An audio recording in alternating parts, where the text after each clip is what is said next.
नमस्कार, grand news network में आप सभी का स्वागत है और मैं हूं आपके साथ सीमा। चलिए अब एक नजर डाल लेते हैं आज की ताजा खबरों की ओर। छत्तीसगढ़ में न्याय व्यवस्था को मजबूत बनाने की दिशा में पहल करते हुए छत्तीसगढ़ राज्य न्यायिक अकादमी के 49 प्रोविजनल जजों को नियुक्ति से पहले व्यवहारिक प्रशिक्षण दिया जा रहा है। इसी क्रम में जजों का दल बिलासपुर के चकरभाटा थाने पहुंचा। थाना प्रबंधन ने जजों को एफआईआर दर्ज करने की प्रक्रिया, अपराध पंजीयन, केस डायरी, संधारण और विवेचना की पूरी जानकारी दी। साथ ही बताया गया कि घटनास्थल से साक्ष्य कैसे जुटाए जाते हैं और जांच पूरी होने के बाद चार्जशीट किस प्रक्रिया से न्यायालय में पेश की जाती है। इस दौरान जजों ने पुलिस अधिकारियों से सवाल पूछकर कार्यप्रणाली का विस्तार से उसको जाना। अधिकारियों के मुताबिक इस तरह का फील्ड विजिट नए जजों को न्यायिक प्रणाली की जमीनी समझ देता है, जिससे वे भविष्य में अधिक प्रभावी और संतुलित निर्णय ले सकें। बिलासपुर में एंटी करप्शन ब्यूरो ने बड़ी कार्रवाई करते हुए स्टेट बैंक की बिल्हा शाखा की तत्कालीन कैशियर तेजवत थीरा पतम्मा को 2,37,37,600 रुपए के गबन के आरोप में गिरफ्तार किया है।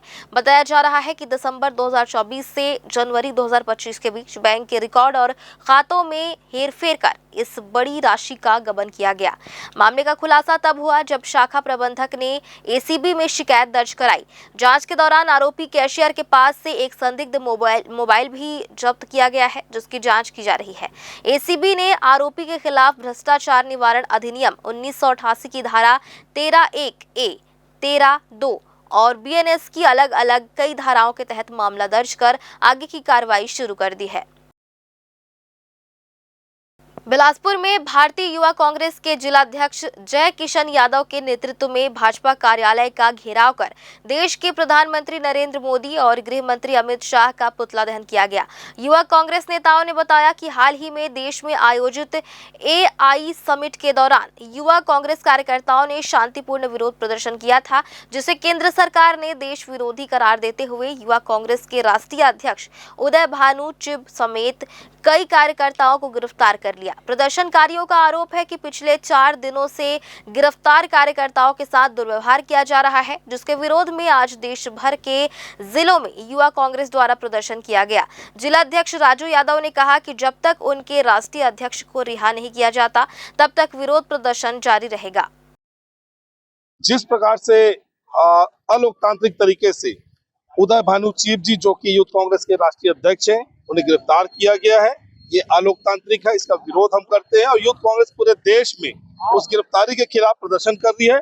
ये भारत देश है, यहाँ पर लोकतंत्र चलता है और लोकतंत्र हमें अधिकार देता है कि हम किसी भी सरकार के गलत नीतियों के खिलाफ खुलकर शांतिपूर्ण प्रदर्शन कर सके, लोकतांत्रिक प्रदर्शन कर सके। उसके बावजूद ही अगर ये सरकार तानाशाही रवैया अपना रही है, हमारे कांग्रेस नेताओं पर फर्जी एफआईआर कर रही है और गलत तरीके से गिरफ्तार कर रही है, इसका हम पूरे देश में विरोध प्रदर्शन करेंगे। इसी तारतम्य में बिलासपुर में भी आज भाजपा कार्यालय घेराव के लिए हमारे युवा साथी निकले थे और प्रधानमंत्री नरेंद्र मोदी का पुतला दहन कर सांकेतिक रूप से प्रदर्शन किए हैं। और हम ये मांग करते हैं कि सरकारें अपनी हद में रहे, तानाशाही बंद करे और हमें लोकतंत्र का अधिकार से हमसे न छीना जाए। ये अध्यक्ष जी कुछ दिन पहले एक प्रदर्शन किए थे, अर्धनग्न प्रदर्शन किए थे, जिसकी वजह से उनको आज 6 दिन के लिए न्यायिक रिमांड पे उनको जेल भेज दिया गया है। जबकि हमारे राष्ट्रीय अध्यक्ष जी वो प्रदर्शन इसलिए किए थे कि एक्सट्रीम फाइल पूरे देश के सामने आना चाहिए, और एक्सट्रीम फाइल जिस दिन पूरे देश के सामने आएगा उस दिन नरेंद्र मोदी जी खुद ही वैसी अर्धनग्न हो जाएंगे जैसा हम लोगों ने प्रदर्शन किया था। तो उसके वजह से उन्हें जेल भेज दिया गया है। और मैं आपको बता दूं कि युवा कांग्रेस के साथी कभी जेल, कोर्ट कचहरी या किसी चीजों से डरने वाले नहीं है, और उसी का विरोध करने आज हम यहाँ पे भारतीय जनता पार्टी के कार्यालय को घेराव करने आए हुए थे। आज नरेंद्र मोदी जी इतना डरे हुए हैं कि यूथ कांग्रेस को टारगेट कर रही है। अगर यूथ कांग्रेस के राष्ट्रीय अध्यक्ष अगर युवा रोजगार की लड़ाई लड़ रहे हैं, महिला सम्मान की लड़ाई लड़ रहे हैं, किसान के हक की लड़ाई लड़ रहे हैं, मजदूरों के हक की लड़ाई लड़ रहे हैं, तो इसमें आप देख रहे हैं कि भाजपा सरकार तानाशाही सरकार होकर यूथ कांग्रेस के राष्ट्रीय अध्यक्ष को जेल में डालने का काम किया है, जिसमें 4 दिन रिमांड में लिया गया है। उसके विरोध में आज हम लोगों ने कूड़ादान किया है। बिलासपुर जिले के मस्तूरी थाना क्षेत्र अंतर्गत ग्राम गतौरा में पुरानी रंजिश को लेकर एक युवक पर धारदार हथियार से हमला कर उसे गंभीर रूप से घायल कर दिया गया। जानकारी के अनुसार हमलावरों ने युवक के हाथ, पीठ और गर्दन पर ताबड़तोड़ वार किए। बताया जा रहा है कि बीते दिनों जमीन विवाद को लेकर मारपीट का एक वीडियो वायरल हुआ था, जिसके बाद पुलिस ने संबंधित युवकों के खिलाफ मामला दर्ज किया था। इसी एफआईआर से नाराज आरोपियों ने बदले की नियत से युवक पर हमला कर दिया। घायल युवक को उपचार के लिए अस्पताल में भर्ती कराया गया है। पुलिस ने मामला दर्ज कर आरोपियों की तलाश शुरू कर दी है। बिलासपुर जिले के मस्तूरी में कांग्रेस नेता पर हुई फायरिंग के मामले में पुलिस ने फरार आरोपियों पर इनाम घोषित किया है। बीते 28 अक्टूबर को कांग्रेस नेता नितेश सिंह पर उनके मस्तूरी स्थित कार्यालय में गोली चलाई गई थी, जिसके बाद से मामले के आरोपी कांग्रेस नेता नागेंद्र राय और टाकेश्वर पाटले फरार चल रहे हैं। पुलिस अधीक्षक रजनेश सिंह ने दोनों आरोपियों की गिरफ्तारी में मदद करने या सूचना देने वाले को 5,000 रुपए का इनाम देने की घोषणा की है। पुलिस का कहना है कि आरोपियों की तलाश लगातार जारी है और संभावित ठिकानों पर दबिश दी जा रही है। बिलासपुर कोरबा नेशनल हाईवे पर एक दर्दनाक सड़क हादसा सामने आया है। रतनपुर से बेलतरा की ओर जा रहे बाइक सवार दंपत्ति को तेज रफ्तार ट्रेलर ने जोरदार टक्कर मार दी। टक्कर इतनी भीषण थी कि बाइक सवार महिला की मौके पर ही मौत हो गई, जबकि उसका पति गंभीर रूप से घायल हो गया है। हादसे के तुरंत बाद आसपास मौजूद लोगों ने घायल को उपचार के लिए अस्पताल पहुंचाया, जहां उसे सिम्स अस्पताल में भर्ती कराया गया है और उसका इलाज जारी है। घटना के बाद ट्रेलर चालक वाहन सहित मौके से फरार हो गया। यह पूरा मामला रतनपुर थाना क्षेत्र का बताया जा रहा है। सूचना मिलते ही पुलिस मौके पर पहुंची और शव को पोस्टमार्टम के लिए भेजते हुए जांच शुरू कर दी है। पुलिस आसपास लगे सीसीटीवी फुटेज खंगाल रही है और फरार ट्रेलर चालक की तलाश में जुटी है। बिलासपुर में बुधवार शाम नशे में धुत कार सवार युवकों की लापरवाही से सड़क पर अफरा तफरी मच गई। सकरी थाना क्षेत्र में स्विफ्ट कार सवार 2 युवकों ने पहले परसदा के पास एक यात्री बस को टक्कर मारी और वहां से भाग निकले। आगे बढ़ते हुए रामा लाइफ सिटी के समीप एक बलेनो कार को भी टक्कर मार दी, जिसके बाद आक्रोशित लोगों ने दोनों युवकों को पकड़कर पिटाई शुरू कर दी। इसी बीच उनका एक साथी महिंद्रा थार लेकर पहुंचा और दोनों को बिठाकर आसमा सिटी की ओर भागने लगे। सूचना पर पहुंची पेट्रोलिंग टीम ने पीछा किया और मेंड्रा रोड पर वाहन खराब होने के बाद तीनों आरोपी भागने लगे, जिन्हें घेराबंदी कर पकड़ लिया गया।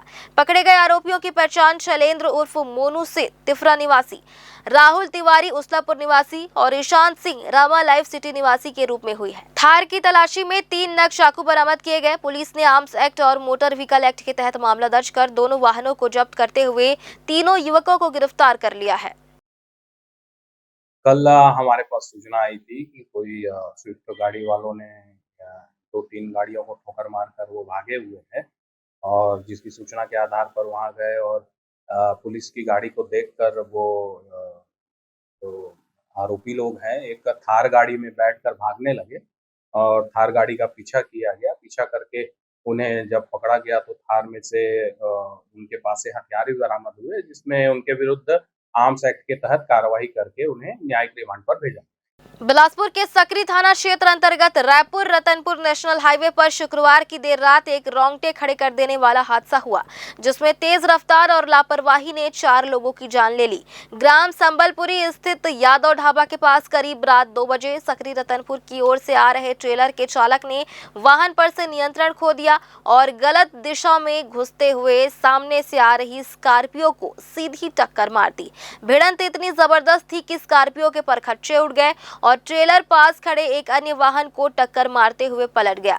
स्कॉर्पियो में सवार 5 लोग गाड़ी के मलबे में बुरी तरह फंस गए थे, जिन्हें निकालने के लिए पुलिस को गैस कटर का सहारा लेना पड़ा। लगभग 2 घंटे की कड़ी मशक्कत के बाद जब उन्हें बाहर निकाला गया, तब तक छत्रपाल रात्रे 37 वर्ष, विशाल लहरे 25 वर्ष, अनमोल लहरे 14 वर्ष और सोनू मिरी 28 वर्ष की मौके पर ही मौत हो चुकी थी। हादसे में गंभीर रूप से घायल प्रकाश रात्रे को तत्काल सिम्स अस्पताल में भर्ती कराया गया है, जहां उनकी स्थिति नाजुक बनी हुई है। बताया जा रहा है कि ये सभी मृतक यादव ढाबा में आयोजित एक विवाह की 25वीं वर्षगांठ के कार्यक्रम में शामिल होकर घर लौट रहे थे, तभी खुशियां मातम में बदल गई।